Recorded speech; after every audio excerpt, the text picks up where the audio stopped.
Кренвиршите, чушките, лука и гъбите се режат на еднакви по големина парчета и се нанизват на шишове.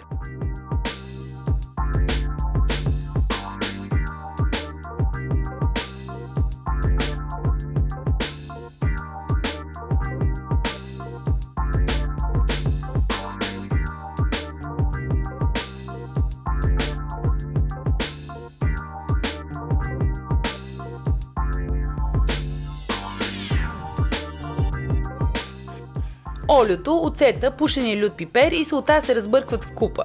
Из получената смес се намазват шишчетата.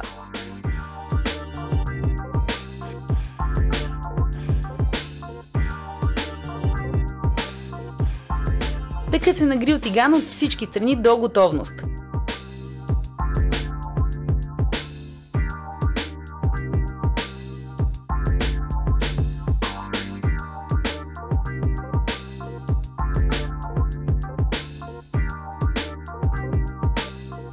Краставицата се настъргва на ситно ренде.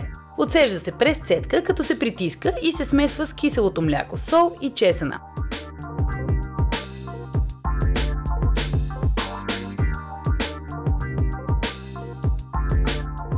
Шишчетата се сервират със соса.